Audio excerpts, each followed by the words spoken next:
Pemateri selalu karena mereka bekerja, kita ingin ayo sama-sama kita buat.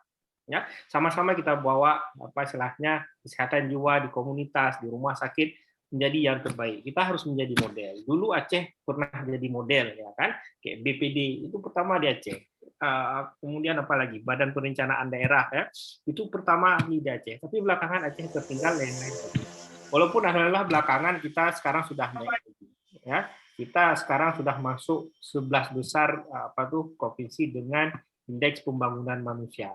Dan pembangunan manusia itu terbentuk dengan salah satunya kayak kita buat training ini, anak sekolah, kemudian kita berikan layanan yang lebih baik kepada masyarakat, ya, dan sebagainya. Jadi prinsipnya ketika kita bekerja, itu kita nggak pernah bekerja untuk diri sendiri. Kita selalu bekerja untuk orang lain, dan percayalah, apapun yang kita kerjakan untuk orang lain itu hasilnya akan kembali ke kita. Ya, tergantung niat awalnya bagaimana. Jadi itu mungkin yang bisa saya sarankan agar tetap termotivasi, ya, buat target, kemudian fokus kerjakan, abaikan dengan lingkungan yang tidak baik.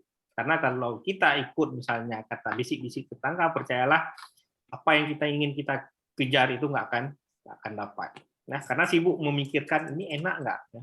Kalau saya pikir, ya, kalau itu bagus, nggak ada aturan agama yang dilarang, apalagi aturan negara yang dilarang, apalagi aturan agama, bahkan itu disarankan, maka lakukan. Jangan terlalu open dengan lingkungan yang mencoba menjatuhkan Anda.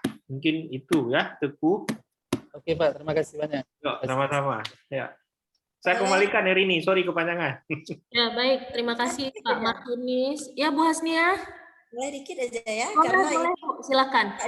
Di refund di Johas itu termasuk kalau di pelatihan peserta yang paling aktif, Bu.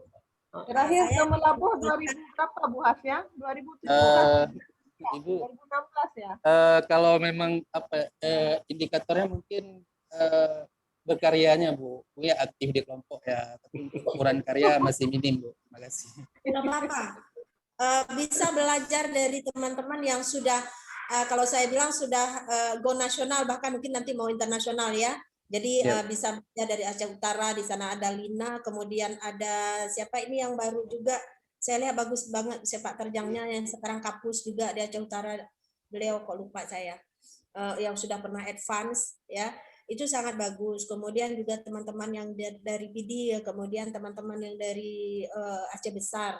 Jadi ketika kita merasa kita kurang cepat sepak terjangnya, ayo cari teman-teman yang sudah berhasil, cari dukungan mereka, belajar dari mereka, sehingga kita itu bisa juga seperti mereka, seperti itu. Jadi kita tidak mengambil sikap low esteem ya, harga diri rendah, kemudian kita menarik diri, tetapi dia bisa, kenapa saya tidak ya. Jadi itu prinsip seperti itu juga harus kita. Kemudian bagus banget seperti tadi ya, membangun buat komitmen, dan komitmen itu betul-betul harus kita jalankan. Mau jadi apa gitu ya. PW IPKJI Aceh misalnya di kami, alhamdulillah kan setiap Komnas kita ikut mengirim peserta, termasuk paling banyak peserta misalnya. Dan sehingga kita mendapat sebagai PW IPKJI Aceh sudah mendapat penghargaan sebagai model pelayanan terbaik di Indonesia untuk jiwa komunitas. Jadi jika seperti itu ada, saya ingin membreakdown sampai ke bawah, jangan istilahnya kita dapat label saja, tetapi bagaimana juga bisa tetap mempertahankan yang sudah kita dapat itu. Sehingga apa yang pernah kami lakukan ya, untuk tahun 2020 dan 2021 banyak program dari PW ya, IPKJI, sampai kemarin Pak Rudi bilang, Bu, ini dari PPNI juga heran kenapa banyak kali kita mengeluarkan sertifikat untuk IPKJI gitu ya. Karena terus nih Pak.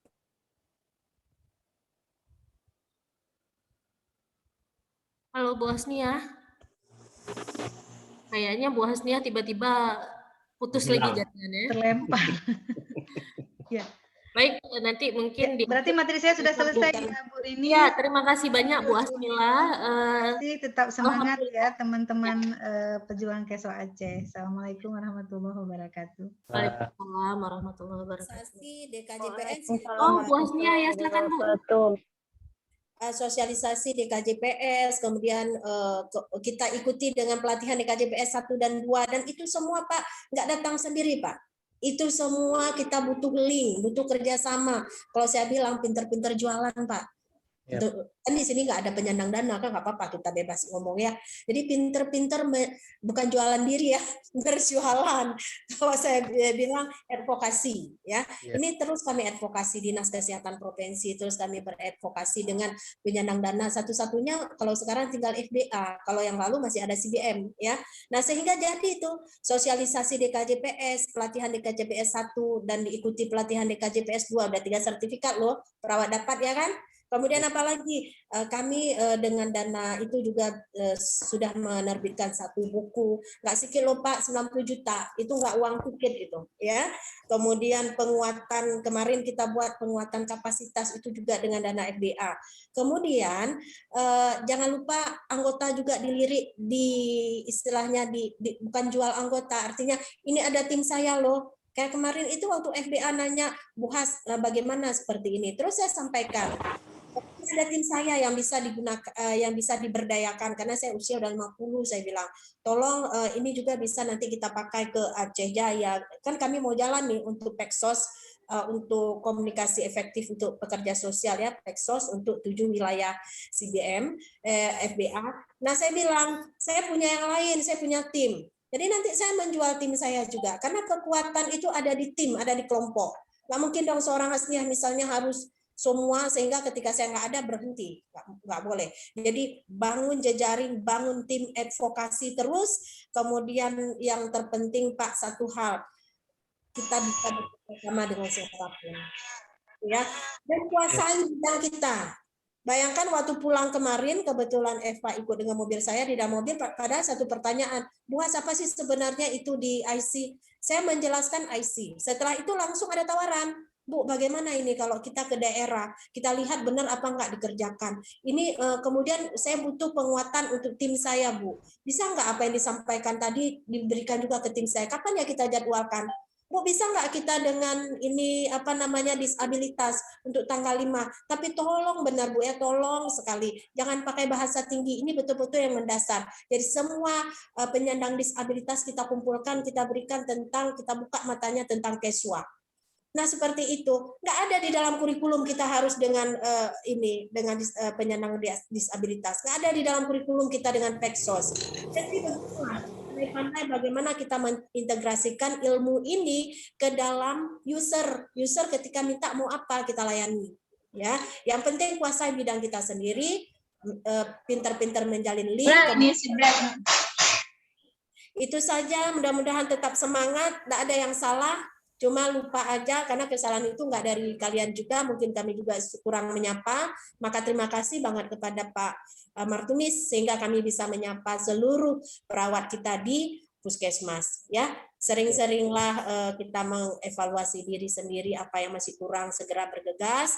Tidak ada yang salah di sini. Mudah-mudahan tetap semangat untuk berbuat untuk layanan yang terbaik. Terima kasih Bu Rini, mohon maaf atas waktu yang saya gunakan. Ya, sama-sama Bu Hasniah.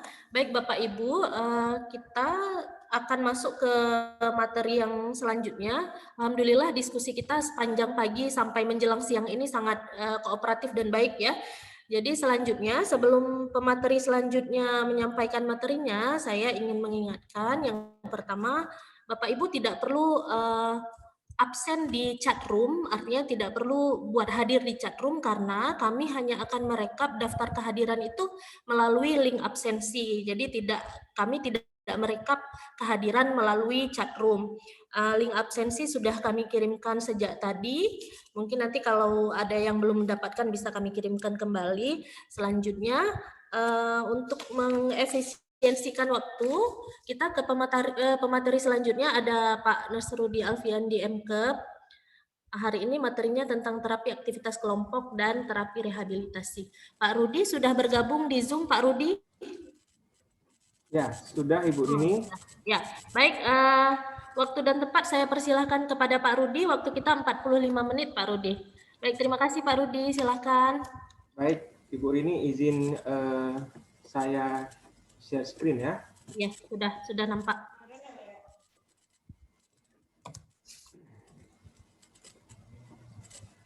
Ya, Baik, Bapak Ibu sekalian, Bismillahirrahmanirrahim. Assalamualaikum warahmatullahi wabarakatuh. Yang kami hormati Bapak Ibu narasumber, Bapak Ibu panitia, dan yang teristimewa yang masih sangat semangat sampai dengan detik ini, Bapak Ibu para peserta sekalian kegiatan kita yang kedua hari ini.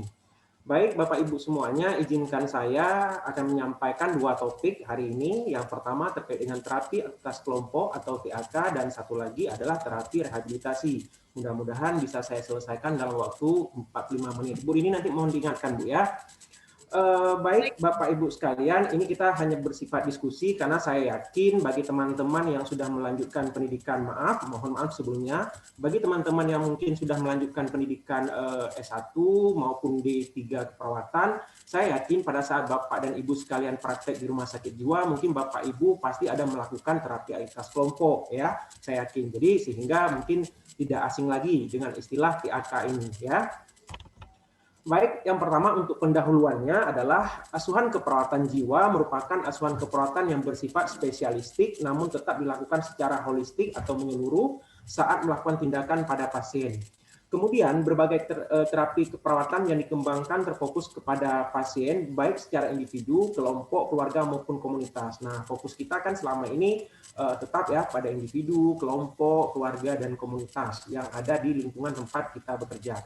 Kemudian TAK merupakan salah satu terapi modalitas yang dilakukan perawat pada sekelompok pasien dengan masalah yang sama. Nah, lagi-lagi mau saya tekankan adalah pada kasus yang sama. Di sini untuk TAK ini kita berfokus kepada pasien yang mengalami gangguan jiwa, ya, seperti itu. Kemudian kapan TAK atau terapi aktivitas kelompok dilakukan, ya? TAK biasanya dilakukan pada saat Bapak Ibu pada saat pasien berada di rumah sakit jiwa, ya. Kemudian penilaian pelaksanaan TAK di rumah sakit jiwa berdasarkan pertimbangan perawat, baik itu perawat nurse maupun perawat spesialis jiwa. Jika memang ada, tetapi jika memang tidak ada, boleh dengan perawat-perawat dengan latar pendidikan apakah D3 dan lain sebagainya, ya. Kemudian pelaksanaan TAK harus dilakukan di komunitas. Boleh dilakukan di komunitas, walaupun tadi syaratnya itu harus di rumah sakit jiwa. Jadi perawat-perawat yang berada di komunitas boleh juga melaksanakan TAK ini. Tapi dengan catatan, perawat harus memperhatikan masalah yang dialami oleh si pasien. Ya, tadi kan kita sepakat di awal bahwa masalahnya itu harus sama. Ya, jadi kalau memang ini di sini fokusnya pada pasien gangguan jiwa. Ya, jadi tidak dicampur adukan dengan pasien dengan masalah psikososial seperti itu. Jadi homogen sifatnya. Kemudian TAK harus disesuaikan dengan tingkat kemandirian atau ketergantungan dari ODGJ. Yang bisa dilakukan kegiatan TAK adalah pada pasien dengan istilahnya pasien-pasien yang sudah mandiri, ya, pasien-pasien yang sudah mandiri itu bisa kita lakukan TAK. Kemudian peran dalam kegiatan TAK. Dalam kegiatan TAK ini terdapat beberapa peran dan tanggung jawab dari Bapak Ibu yang berada di Puskesmas, ya. Yang pertama sekali, Bapak Ibu perawat maksud saya, yang pertama sekali adalah berperan sebagai leader. Nah, leader ini tugasnya adalah merancang persiapan TAK. Dia akan menentukan kegiatan TAK yang akan dia buat, kemudian khusus untuk diagnosa atau pasien yang seperti apa, ya, dan persiapan-persiapan yang lain. Itu tugas dari leader.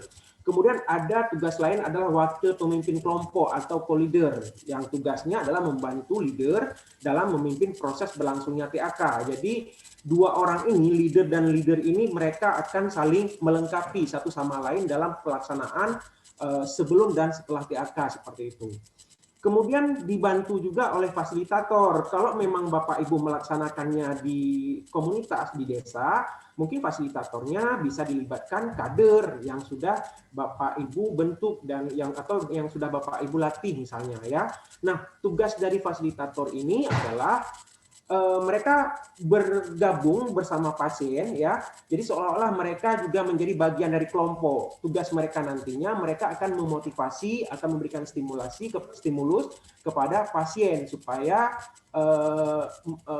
ikut aktif dalam kegiatan terapi aktivitas kelompok ini. Karena kan kita tidak tahu kadang-kadang pada saat pada saat kita mengontrak kontrak waktu dengan pasien mungkin dalam keadaan sehat, ya. Nah, pada saat besok mungkin pasiennya kurang semangat, apakah mungkin dia karena ada faktor minum obat dan lain sebagainya, sehingga disinilah peran penting dari fasilitator untuk terus meningkatkan semangat pasien gangguan jiwa untuk mengikuti kegiatan TAK ini, seperti itu. Kemudian ada observer, ya.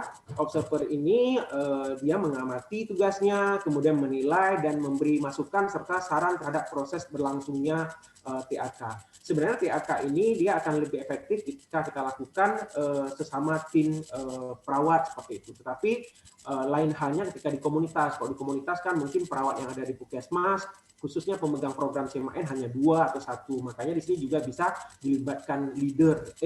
Bisa juga dilibatkan kader maksudnya yang ada di wilayah kerja Bapak Ibu. Kemudian besaran kelompok dan juga durasi waktu dalam pelaksanaan TAK. Ini saya kutip dari Stuart Laraya, ya. Jumlah anggota kelompok yang nyaman adalah kelompok kecil, yaitu antara 5 sampai dengan 12 orang, ya. Jika terlalu besar dikhawatirkan mungkin nanti ada anggota kelompok atau ODGJ yang memang tidak mendapatkan kesempatan untuk mengikuti kegiatan ini karena panjang, ya.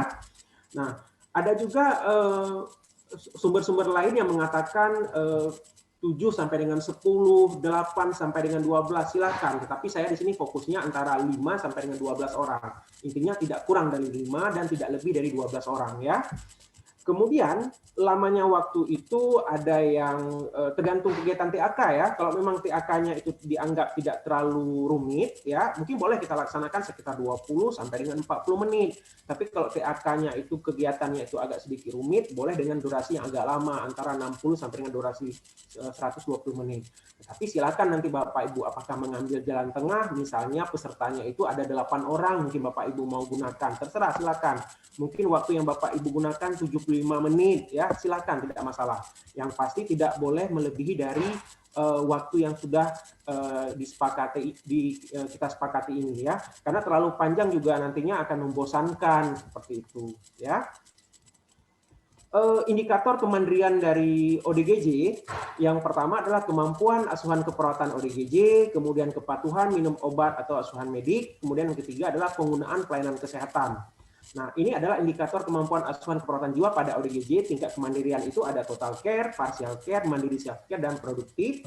Kemampuan yang dinilai adalah total care itu apabila dari 1 sampai 5 itu tidak dilakukan, baik itu mengendalikan diri, mengendalikan gejala, tidak mampu, kemudian merawat diri juga tidak mampu, bersosialisasi juga tidak mampu, kemudian ADL dan juga kemampuan kegiatan sehari-hari juga tidak mampu, dan bekerja juga tidak mampu, sehingga mereka dikategorikan total care, ya. Kemudian partial care, ya, kemampuan 1 dan 2 atau 3, dia hanya bisa melakukan kemampuannya 2 misalnya atau 3 misalnya dari 5 kemampuan yang dimiliki. Kemudian kalau mandiri itu adalah memiliki kemampuan dalam mengendalikan gejala, merawat diri, bersosialisasi, dan juga kemampuan kegiatan sehari-hari. Berarti 1 sampai dengan 4 itu mereka mampu, baru dikategorikan mandiri, ya. Kalau produktif bagaimana? Produktif itu ya 1 sampai 5, artinya 5 kegiatan ini mereka mampu mereka lakukan. Itu baru dikategorikan dalam produktif seperti itu. Makanya nanti Bapak Ibu bisa melihat, oh kategori pasien saya ini, kategori pasien saya ini. Kalau memang dia 1 pun dia tidak mampu melakukan, ya, atau misal total care, tidak bisa juga kita libatkan dalam kegiatan kegiatan TAK ini, karena syarat untuk melakukan kegiatan TAK ini pasien itu harus bisa berkomunikasi yang baik walaupun mungkin nanti ada sedikit-sedikit gejala-gejala yang muncul. Nah, itu memang wajar karena memang pasien dengan masalah gangguan jiwa seperti itu. Kita lanjutkan ke yang lain, indikator kepatuhan obat ODGJ terkait dengan asuhan medis. Total care adalah kemampuan 1 sampai dengan 4 itu tidak mampu dilakukan, ya, tidak mampu melakukan minum obat dengan benar. Kita sepakati kemarin ada 8, ya, 8 prinsip minum obat.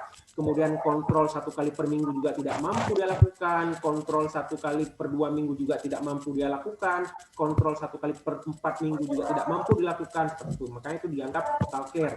Sedangkan partial care, kemampuan 1, 2 atau 3 itu mampu dia lakukan. Misalnya dia mampu patuh minum obat, ya, walaupun dibantu juga oleh keluarga. Kemudian kontrolnya 1 kali per minggu, kemudian kontrol 1 kali per 2 minggu. Nah, itu baru dianggap partial care seperti itu. Sedangkan mandiri dia mampu melakukan semua, mulai dari 1 sampai dengan 4. Patuh minum obat dia paham, ya. Kemudian kontrol 1 kali per minggu juga dia tahu, kemudian kontrol 1 kali per 2 minggu juga dia tahu, kemudian kontrol 1 kali per 4 minggu dia juga tahu, seperti itu. Selanjutnya, indikator penggunaan pelayanan kesehatan oleh EDGJ, tingkat kemandiriannya tetap total care, partial care, mandiri. Kemampuan yang dimiliki adalah dikunjungi tenaga kesehatan di rumah, ya, home visit, yang biasa selama ini Bapak Ibu lakukan. Nah, itu berarti masih kategorinya total care misalnya.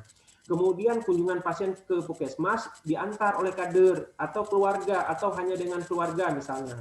Nah, itu partial care. Kalau yang mandiri dia berkunjung sendiri ke puskesmas, ya. Jadi dia sudah paham ketika dia obatnya habis, dia berkunjung ke puskesmas untuk mengambil obat. Nah, kondisi-kondisi pasien seperti itulah yang bisa kita lanjutkan untuk kegiatan TAK seperti itu, supaya lebih mempermudah pelaksanaan TAK ini, ya. Nah, jenis-jenis TAK, jenis-jenis dari terapi aktivitas kelompok, ada TAK sosialisasi atau disebut dengan TAKS, ya. Ada juga TAK terapi aktivitas kelompok, yaitu simulasi persepsi. Nah, kalau berbicara tentang persepsi berarti Bapak Ibu nanti sudah paham nih mengarah kemana, ke diagnosa yang mana. Gitu. Kemudian ada terapi aktivitas kelompok simulasi sensori, ya, sensor lebih berhubungan dengan alat indera, ya. Kemudian terapi atas kelompok orientasi realitas. Nah, orientasi realitas tadi baik itu orang, tempat, waktu, berarti Bapak Ibu juga sudah paham kira-kira ini mengarah ke pasien yang mana seperti itu, ya. Nah, tujuan dan indikasi dilakukannya TAK sosialisasi ini adalah untuk pasien apa saja. Tujuannya adalah supaya pasien dapat meningkatkan hubungan sosial dalam kelompok secara bertahap. Kegiatan ini dilakukan sebanyak 7 sesi. Berarti kalau untuk TAKS ini ada 7 kali yang harus kita laksanakan seperti itu. Yang melatih kemampuan pasien untuk sosialisasi bersama teman-temannya, ya. TAK ini dilakukan pada pasien dengan menarik diri. Kemudian yang telah melakukan interaksi baik itu personal, ya. Kemudian pada pasien dengan kerusakan komunikasi verbal. Nah, itu boleh kita lakukan TAKS ini. Kemudian sesi-sesi dalam TAK sosialisasi ini ada 7. Yang pertama adalah untuk kegiatan yang pertama kita nanti akan melaksanakan berupa memperkenalkan diri, itu khusus untuk memperkenalkan diri untuk sesi pertama, ya, dengan menyebutkan nama lengkap, nama panggilan, kemudian hobinya, ya, boleh juga dari desa mana misalnya seperti itu. Itu untuk sesi 1 untuk pertemuan pertama. Kemudian untuk pertemuan kedua kita nanti akan fokus dengan berkenalan dengan anggota kelompok sesama yang mereka ikut, apakah tadi 12 orang, apakah tadi 10 orang, ya. Kemudian sesi ketiga bercakap-cakap dengan anggotanya seperti itu, apakah nanti mereka menanyakan hobi, apakah mereka nanti akan menanyakan perasaan, kemudian harapannya ketika mereka apa yang mereka lakukan biasanya di tempat mereka tinggal seperti itu. Kemudian sesi yang keempat menyampaikan dan membicarakan topik percakapan. Kira-kira kita mau pertemuan ini apa yang akan kita bahas? Apakah terkait dengan hal-hal yang paling menyenangkan atau tentang hobi? Silahkan, tidak masalah, ya. Kemudian sesi kelima menyampaikan dan membicarakan masalah pribadi pada orang lain. Itu yang kita harapkan. Jadi mereka saling bercerita tentang pribadi mereka dengan teman sekelompoknya. Kemudian sesi yang keenam bekerja sama dalam permainan sosialis kelompok. Kemudian yang 7 menyampaikan pendapat tentang manfaat kegiatan telah dilakukan. Jadi ini untuk TAK, ya, jenis TAK yang pertama yaitu TAK sosialisasi, ada 7 pertemuan, ada 7 kegiatan yang nantinya harus dilakukan seperti itu, ya. Lanjut Bapak Ibu, yang kedua adalah tujuan dan indikasi TAK simulasi persepsi. Kalau tadi kan TAK sosialisasi, nah sekarang yang kedua TAK simulasi persepsi.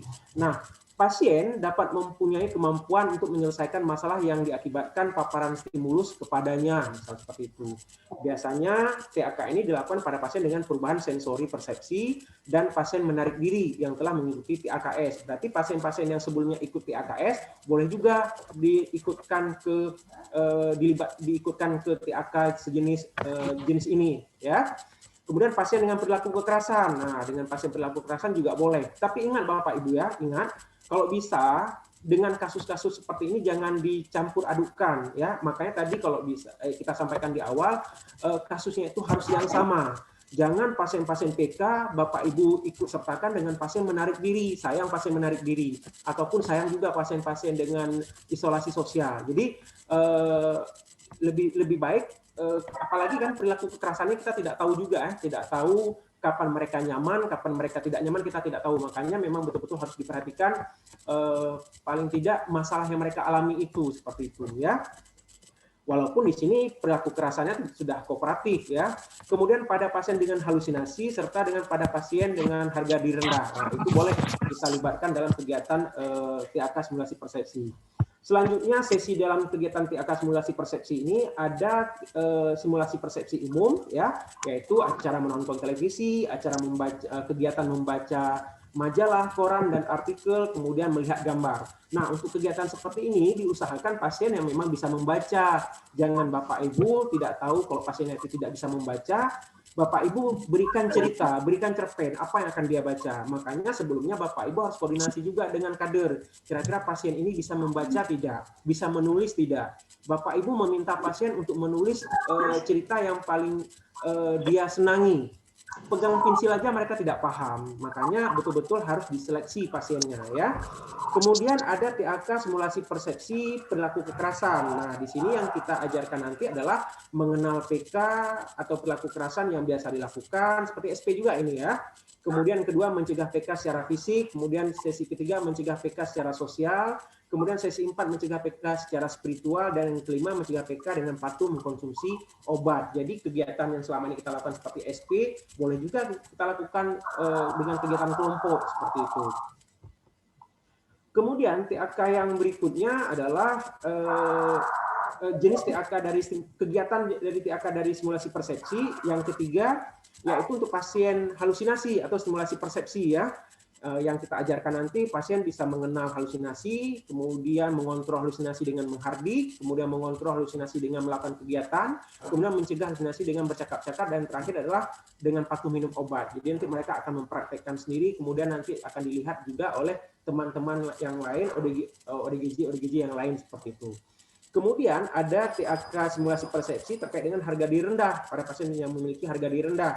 Di sini kegiatannya kita mengidentifikasi hal yang positif, kemudian melatih hal yang positif itu. Misalnya ada hal positif, pasien misalnya ada hobi menanam misalnya, kita latih nantinya seperti itu ya untuk di TAK simulasi persepsi ini. Ataupun nanti ada pasien misalnya dia hobi menulis puisi, ya kita latih ya. Kemudian nanti dia akan membaca, akan menceritakan apa yang dia tulis, apa yang pasien tulis di hadapan teman-temannya di situ, di hadapan leader, di hadapan co-leader, di hadapan fasilitator dan juga observer tadi. Kemudian yang ketiga di sini adalah tujuan dan indikasi dari TAK simulasi sensori ya, sensori.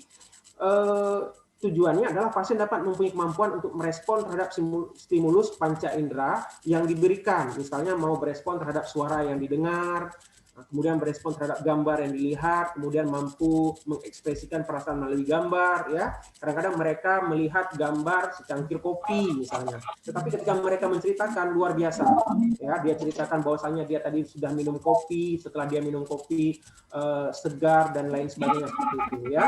Kemudian TAK ini dilakukan pada pasien dengan isolasi sosial, lalu pada pasien dengan menarik diri, dan juga pada pasien dengan harga diri rendah yang disertai dengan kurang komunikasi verbal ya.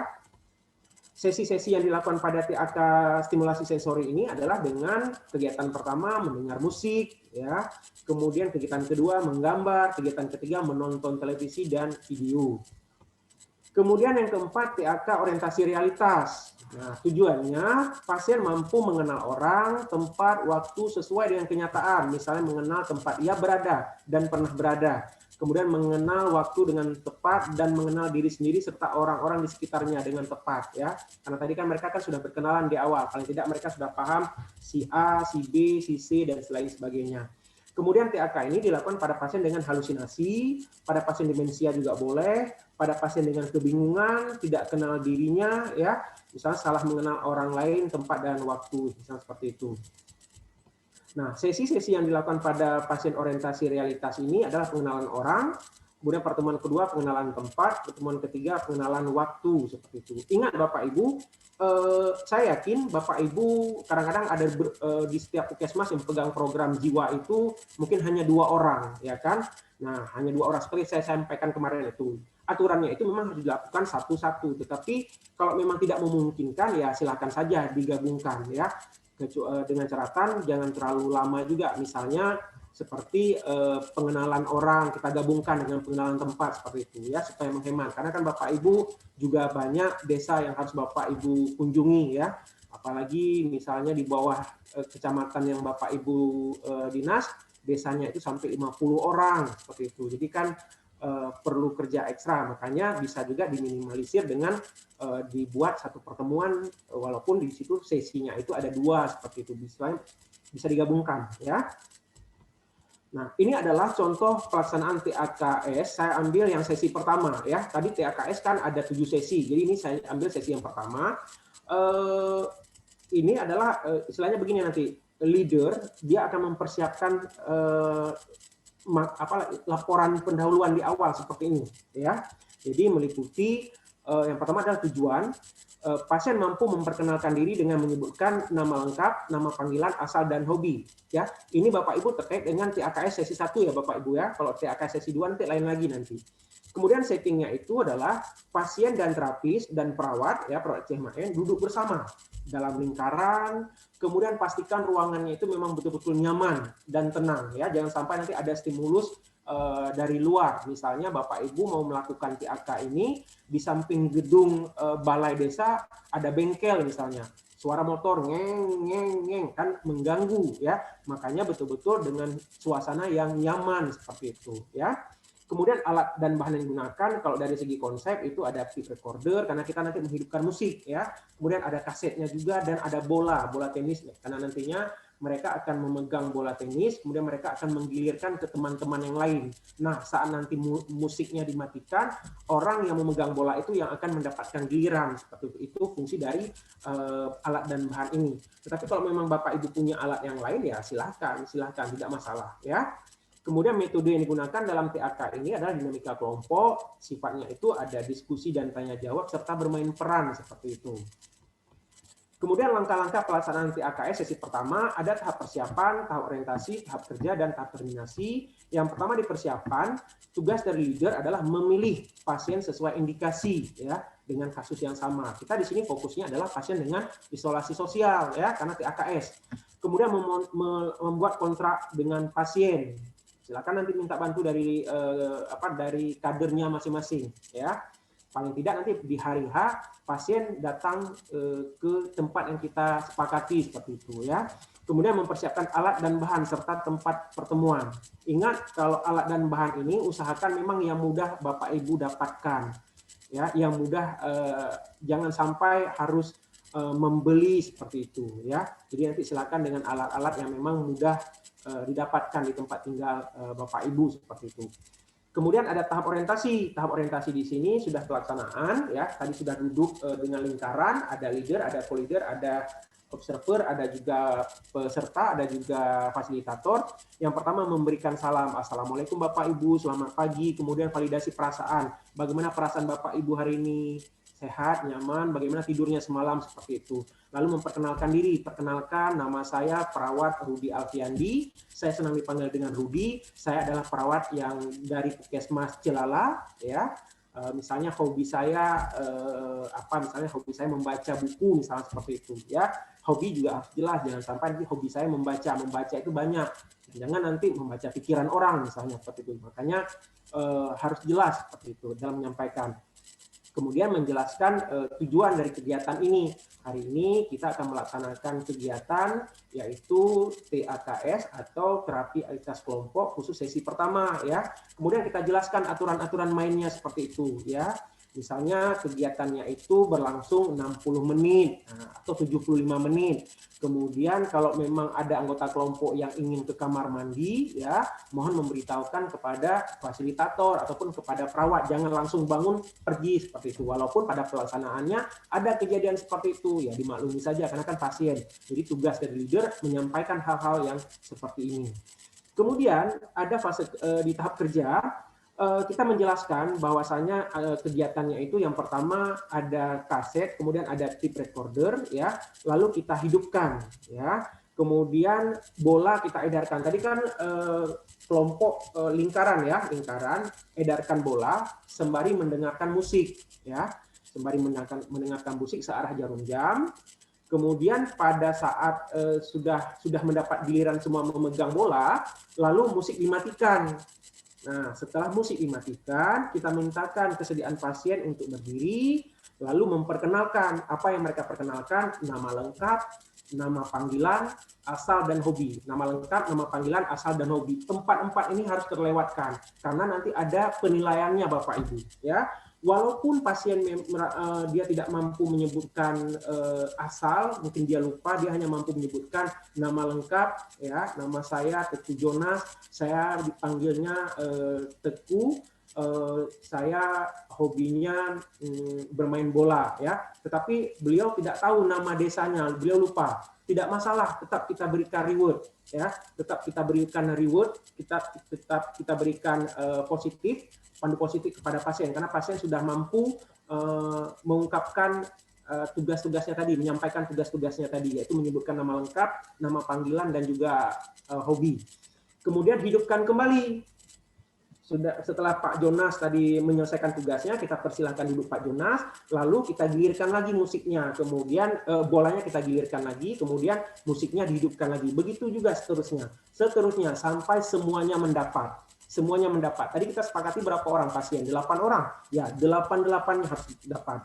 Kemudian setelah Pak Jonas tadi berhasil menyebutkan nama lengkap, nama panggilan, lalu kita tulis, ya, di kertas nama panggilannya Jonas, lalu kita tempelkan di dadanya, di pakaiannya bagian depan, sehingga teman-teman pasien yang lain akan melihat, oh itu Jonas, misal seperti itu, ya. Jadi kita ulangi sampai dengan selesai. Kemudian kita berikan pujian juga, ya, ketika mereka berhasil melaksanakan. Kemudian di fase terminasi, mengevaluasi perasaan klien setelah mengikuti TAK ini. Satu persatu Bapak Ibu tanyakan. Bagaimana perasaannya Bapak Jonas? Bagaimana perasaannya Bapak Muhammad Saleh? Walaupun nanti jawaban mereka beda-beda. Pak Jonas mengatakan saya senang, Pak Saleh mengatakan saya semangat, ada Bapak Nurdin mengatakan biasa saja. Nah, itu tidak perlu khawatir, ya. Tidak perlu khawatir, lain-lain respon dari pasien. Kemudian kita tentukan rencana tindak lanjutnya, ya.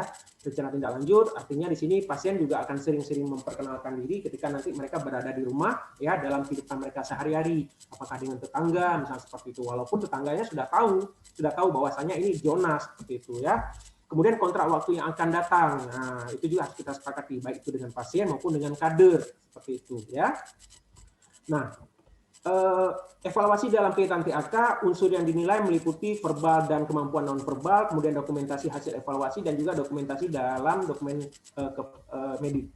Nah, ini adalah evaluasi kemampuan verbal. Nah, makanya tadi saya sebutkan bahwa pasien itu harus mampu menyebutkan nama lengkap, harus mampu menyebutkan nama panggilan, harus mampu menyebutkan asal, dan juga hobi. Sebagai contoh, ini adalah 1, 2, 3, 4, 5, ada 8 pasien. Ya, ini sebagai contoh. Tuan A ini beliau 4 poinnya karena beliau mampu, ya, menyebutkan nama lengkap, nama panggilan, asal, dan hobi. Kemudian Tuan B beliau hanya 3 karena menyebutkan asal beliau tidak tahu, ya. Kemudian Tuan H tidak mampu, 0, ya. Nama lengkap beliau tidak mampu, kemudian panggilan tidak mampu, asal juga tidak mampu, menyebutkan hobi tidak mampu. Padahal yang kita ketahui bahwa beliau itu sudah kooperatif. Mungkin saat ini beliau memang tidak pas kondisinya, ya.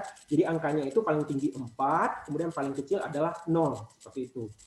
Kemudian evaluasi non-verbal. Kalau tadi kan verbal, nah sekarang non-verbal. Kita lihat kontak matanya ada tidak. Disinilah fungsi dari observer. Beliau akan melihat. Observer itu akan melihat. Pak Jonas kontak matanya ada sesama teman-teman. Duduknya juga baik, ya, tidak membungkuk, ya, tidak membungkuk. Kemudian menggunakan bahasa tubuh yang sesuai. Kemudian mengikuti kegiatan dari awal sampai akhir. Karena tadi kan di awal kita sepakati bahwa kegiatan kita ini harus kita ikuti selama 60 menit atau 75 menit. Kemudian kalau ada kamar mandi, silakan minta izin, misalnya seperti itu, ya.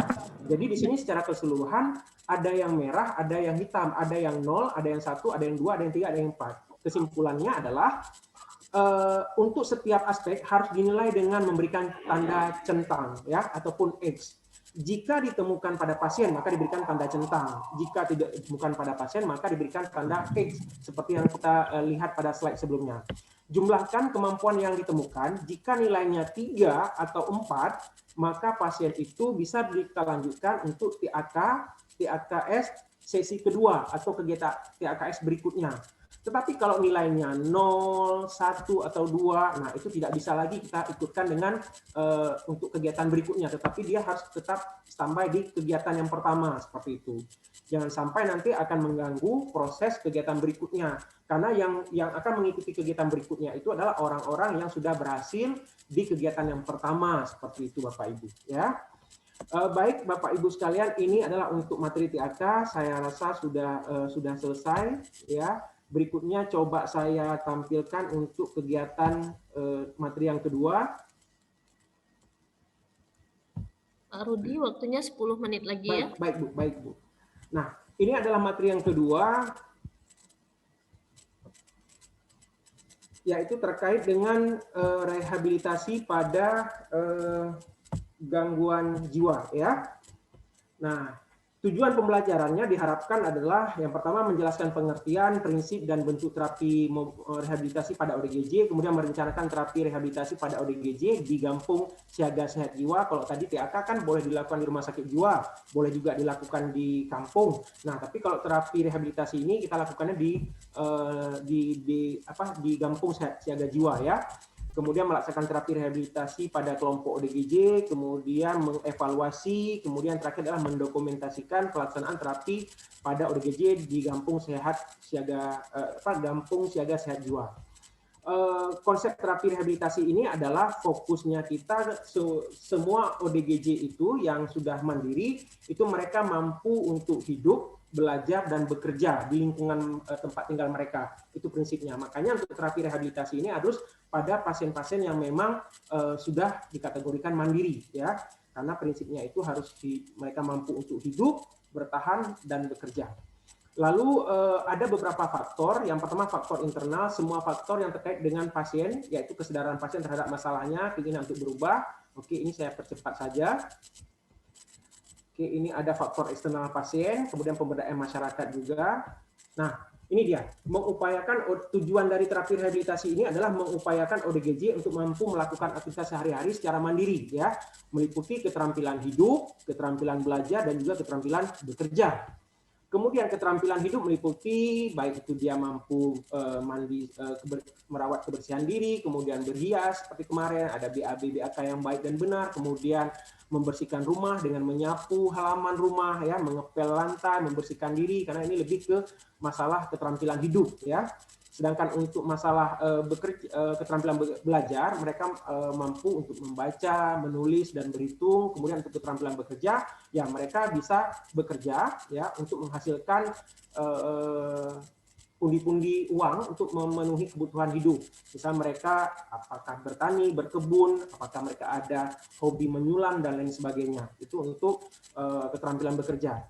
Nah, di sini ada perencanaan terapi rehabilitasi, ada menyeleksi dan memilih pasien. Ya, silakan berkoordinasi dengan kader, karena kader yang lebih tahu siapa-siapa pasien yang cocok. Sama juga seperti TAK tadi. Ya, kemudian menentukan tempat, lokasi untuk dilakukan terapi rehabilitasi ini, menentukan waktu pelaksanaan terapi rehabilitasi, dan terakhir adalah persiapan materi dan topik dari kegiatan.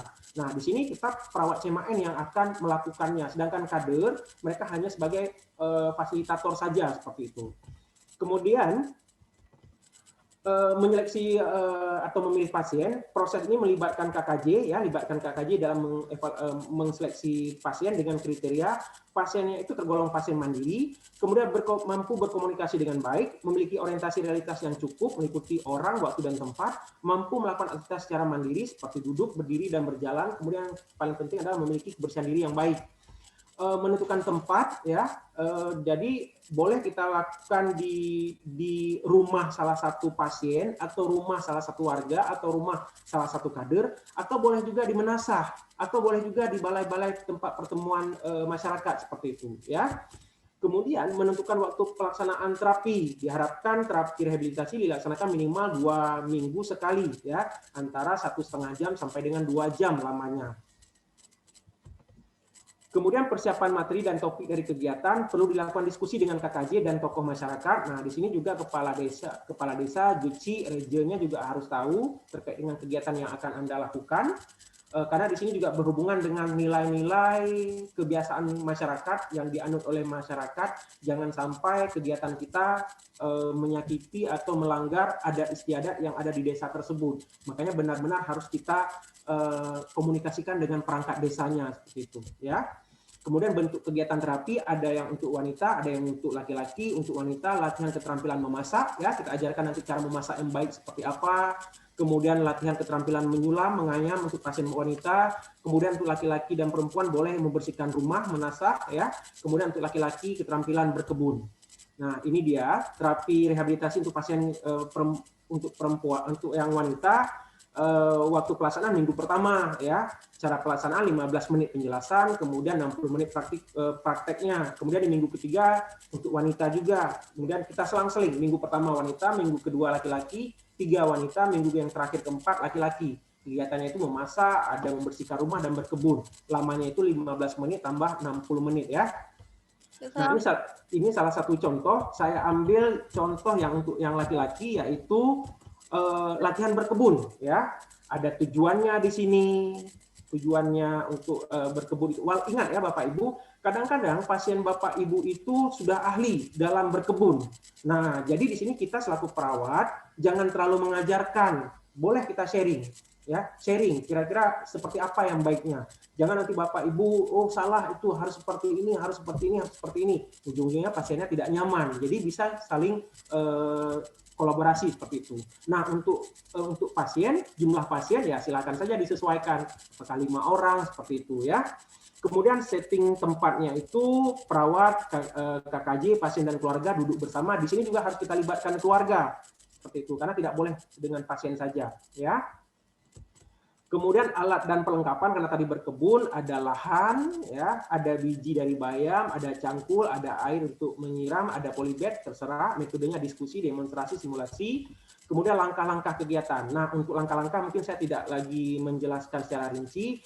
Intinya di sini tetap kita menjelaskan dulu alat-alatnya apa, cara-caranya seperti apa, baru dipraktekkan, ya. Jelaskan alat-alatnya, kemudian cara-caranya baru dipraktekkan. Pada saat mempraktekkannya, kita jangan terlalu, seperti saya sampaikan di awal, menggurui, ya. Jadi silakan saja sharing dengan pasien seperti apa. Karena ini berkebun, jadi saya rasa semua pasien juga banyak pasien yang mungkin yang sudah paham, ya. Tahap orientasinya ada salam terapeutik juga, sama seperti tadi memperkenalkan nama, dari instansi mana, kemudian kontrak waktu selama 75 menit, ya. Kemudian menjelaskan tujuan, kemudian evaluasi perasaan dan lain-lain. Kemudian di tahap kerja, ini dia tahap kerja, lalu ada ini dia siapkan tanah, kemudian taburkan beberapa biji. Ini prosesnya, proses pada saat kita melaksanakan praktek menanam tadi, ya. Kemudian tahap terminasi, ada mengevaluasi, ya, menanyakan perasaan pasien dan keluarga. Ingat di sini juga ada keluarga, jadi dua-dua, pasien dan keluarga, tanyakan mereka, ya. Kemudian nanti pada saat praktek mereka juga dua-dua harus dicoba, pasien harus dicoba, keluarga harus dicoba, jadi sama-sama melengkapi. Lalu ada tindak lanjutnya, perawat meminta pasien untuk mempraktekkan latihan menanam bayam dengan bimbingan keluarga. Nah, jadi nanti di sini kita juga ingin melihat keluarganya membimbing. Kalau tadi kan Anda membimbing pasien dan juga Anda membimbing keluarga. Nah, sekarang kita mau melihat keluarga membimbing pasien seperti itu, ya, mengajarkan maksudnya. Nah, kemudian ada tahap terminasi, kontrak yang akan datang dengan kegiatan yang lain. Kok tadi kan selang-seling, minggu kedua laki-laki, minggu keempat laki-laki. Berarti nanti kita kontrak lagi dengan kegiatan-kegiatan yang lain. Banyak kegiatan-kegiatan itu, ya. Nah, yang paling penting adalah di sini ada kerjasama lintas sektor, tidak lama lagi. Ada peran dinas sosial, identifikasi peran dinas sosial dan tenaga kesejahteraan sosial di kecamatan, kemudian kerjasama tentang ODGJ, baik yang gelandangan dan pasung, ini harus kontribusi dengan dinas sosial, kemudian rehabilitasi psikososial di masyarakat, ya. Sedangkan untuk Satpol PP, Satuan Polisi Pamung Praja, mereka harus mampu mendeteksi ODGJ, penanganan ODGJ-nya, kemudian sistem rujukannya seperti apa, teknik menangkap ODGJ-nya seperti apa, koordinasi dengan pihak terkait. Makanya di rumah-rumah sakit jiwa itu sudah dilatih, ya, seperti kata Ibu Hasniah kemarin, Satpam dengan Satpol PP, mereka sudah mendapatkan pelatihan penanganan pasien dengan gangguan jiwa. Jadi ketika mereka mendapatkan pasien ngamuk, tidak sembarangan mereka tangkap seperti itu. Kemudian peran serta PKK mulai dari dusun, ya, desa, kecamatan, kabupaten, provinsi, dan juga pusat. Jadi berkesinambungan. Kemudian fasilitasi kader kesehatan jiwa yang ada di desa. Kemudian peningkatan kesadaran masyarakat. Ya, ini peran dari PKK-nya. Sedangkan peran dari Bapedanya, semua kegiatan ini kan membutuhkan biaya. Makanya betul-betul harus kita berkoordinasi karena di sini akan kita melakukan kegiatan pelatihan perawat dan dokter di puskesmas, kemudian pelatihan kader, ya, kunjungan rumah, karena kan bapak ibu kan tidak mungkin juga menggunakan uang pribadi untuk hal-hal seperti ini. Makanya di sini lebih ke peran serta dari lintas sektornya. Ini dari Forum Bangun Aceh yang memang selama ini sedang bersama kita selaku PKJI. Mereka ada spot untuk kegiatan rehabilitasi sosial, ya. Oke, yang terakhir adalah pelayanan kesehatan jiwa itu diharapkan sehat jiwa tetap sehat, risiko sakit jiwa jadi sehat, dan yang terakhir adalah sakit jiwa jadi mandiri dan produktif. Demikian untuk materi saya yang kedua. Mohon maaf jika dalam penyampaiannya terlalu cepat, karena memang waktu yang diberikan hanya 45 menit. Saya kembalikan ke moderator. Assalamualaikum warahmatullahi wabarakatuh. Waalaikumsalam warahmatullahi wabarakatuh. Terima kasih Pak Rudi, mohon maaf juga sudah jadi terburu-buru menyampaikan materi, tapi saya harap materinya dapat ditangkap dengan baik oleh para peserta. Apakah dari peserta ada yang ingin mengajukan pertanyaan kepada Pak Rudi? Boleh dipersilahkan langsung. Mungkin ada 1-2 pertanyaan sebelum kita masuk ke materi terakhir hari ini. Kalau memang tidak ada Bapak Ibu, nanti boleh pertanyaannya dilakukan di chat room. Kalau kita ada waktu, nanti kita akan menjawab di akhir. Pemateri akan menjawab di akhir. Baik, untuk sesi selanjutnya, ini sesi terakhir, materi akan disampaikan oleh Ibu Nurse Martina MKep spesialis keperawatan jiwa. Ada beberapa materi, ada asuhan tumbuh kembang, asuhan keperawatan pada tumbuh kembang, setelah itu ada asuhan keperawatan pada harga diri rendah, serta isolasi sosial. Baik, untuk mempersingkat waktu, saya mempersilahkan kepada Ibu Martina, waktu dan tempat kami persilahkan. Silakan Bu Tina. Baik, Assalamualaikum warahmatullahi wabarakatuh. Waalaikumsalam. Waalaikumsalam warahmatullahi wabarakatuh. Alhamdulillah hari ini kita masih diberikan kesempatan di hari yang kedua ini. Mudah-mudahan Agak kecil ya suaranya Bu Tina. Oh ya. Ini sudah kedengaran? Dengar. Masih kecil. Oke. Ya, ini udah lebih jelas Bu Tina. Ya. Alhamdulillah ya hari ini masih diberikan kesempatan kesehatan oleh Allah sehingga kita masih dapat bertemu lewat virtual ya. Selamat datang sekali lagi kepada peserta pelatihan refreshing CMAN pada hari ini. Kemudian mungkin banyak juga sebagian yang sudah pernah ketemu ya pada saat pelatihan di daerah atau di kabupaten. Mungkin ada teman-teman saya juga di sini dan juga ada dosen ya. Semua tetap semangat ya. Hari ini mungkin materi saya last topik yaitu yang terakhir ya. Mudah-mudahan walaupun waktunya sangat singkat bisa tercover ya. Mungkin nantinya kalau terlalu panjang kita akan melihat yang inti-intinya saja. Jadi untuk tidak memperpanjang mukadimah lagi, saya akan masuk yang pertama yaitu tentang topik isolasi sosial pada pasien dengan isolasi sosial. Saya izin share screen Bu Rini ya.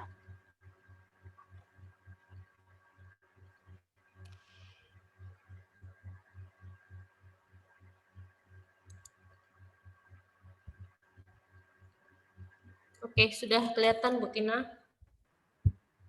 Ya, oke baik. Jadi kita akan masuk dengan yang pertama yaitu tentang asuhan keperawatan pada klien dengan isolasi sosial. Jadi dari kemarin itu kita sudah berbicara, sebenarnya ini ada topik BC ya, tetapi karena kemarin itu waktunya sudah menjelang, sudah zuhur jadi tidak tercover lagi. Jadi hari ini kita akan masuk topik ini dulu ya. Jadi sebagaimana kita ketahui kalau isolasi sosial itu dia itu bagian dari kalau bahas masalah penyakit medis itu adalah skizofrenia ya. Jadi kalau dikatakan masalah dengan skizofrenia, jadi kalau kita perawat ya, jadi dia itu kan lebih kepada gejala negatifnya. Jadi asuhannya itu klien dengan kondisi dia yang memiliki gejala-gejala negatif. Jadi makanya dikelompokkan ke dalam misalnya defisit perawatan diri, isolasi sosial, harga diri rendah ya. Nah, kalau dia gejala positif itu ada skizofren itu kan kelihatan dia adalah halusinasi, waham ya. Nah, jadi memang di dalam skizofren itu tidak disampaikan di situ bahwa klien isolasi sosial. Jadi ini asuhan keperawatan yang kita kelompokkan yang diperoleh dari gejala negatif dari skizofrenia itu sendiri. Nah, ini adalah tujuan pembelajaran. Saya rasa semua sama dari yang kemarin itu kita pelajari ya. Jadi seorang perawat mau tidak mau, percaya dan tidak percaya, proses keperawatan ini harus kita lakukan. Di mana mulai dari pengkajian sampai kita mendokumentasikan asuhan keperawatan. Nah, kemudian kita lanjutkan yaitu apa itu isolasi sosial ya. Nah, banyak sekali kadangkala bukan siapa saja ya yang kita temui, kadang-kala agak sulit membedakan Bu, apa beda isolasi sosial dan harga diri rendah, berbeda sekali. Dimana kalau isolasi sosial itu dia itu adalah ketidakmampuan ya seseorang itu melakukan hubungan sosial dengan orang lain, di mana dia itu merasa bahwa orang itu terancam, dia merasa dekat dengan orang lain itu merupakan sebuah ancaman, merasa asing. Nah, itu adalah clue dari dikatakan dengan isolasi sosial. Nah, jadi kalau nanti perbedaan kita akan melihat apa beda dengan harga diri rendah, sangat beda sekali, di mana kalau harga diri rendah adalah evaluasi terhadap diri yang negatif ya.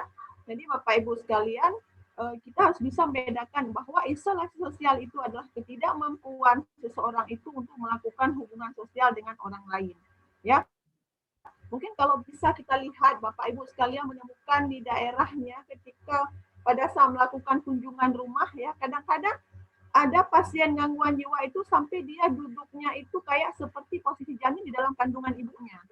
Ya, dia merasa dia tidak mau menatap kita sama sekali, bahkan wajahnya itu menunduk sampai juga menyentuh lantai ya. Itu ada pasien dengan isolasi sosial yang sudah berat ya. Nah, apa saja yang kita kaji ya? Jadi di sini pada saat kita melihat ya atau mengkaji pasien dengan isolasi sosial itu sendiri ya, pasti ada data yang kita inikan, data subjektif dan data objektif ya. Nah, kalau dikatakan kalau kita melakukan wawancara ya, nah jadi klien mengatakan dia itu tidak mempunyai minat. Nah, kadang-kala memang sama sekali dia tidak mau berinteraksi. Jadi walaupun kita merasa bahwa saya pada saat melakukan kunjungan rumah tidak ada hasil. Nah, pasien jangan diharap pasien dengan isolasi sosial, apalagi dengan kondisi isolasi sosial berat, dia itu akan mampu sepenuhnya untuk berbicara seperti kita biasa. Nah, hanya dengan senyuman saja mungkin itu suatu hal yang luar biasa yang sudah bisa dilakukan oleh pasien. Nah, jadi perasaan tidak berminat, kemudian merasa sepi dan ditolak oleh orang lain, kemudian hubungan yang tidak berarti dengan orang lain, merasa bosan. Nah, kemudian melakukan sesuatu itu tidak selesai dia. Misalnya kita minta tolong menyapu itu rasanya itu nggak siap-siap gitu. Waktu berjalan terasa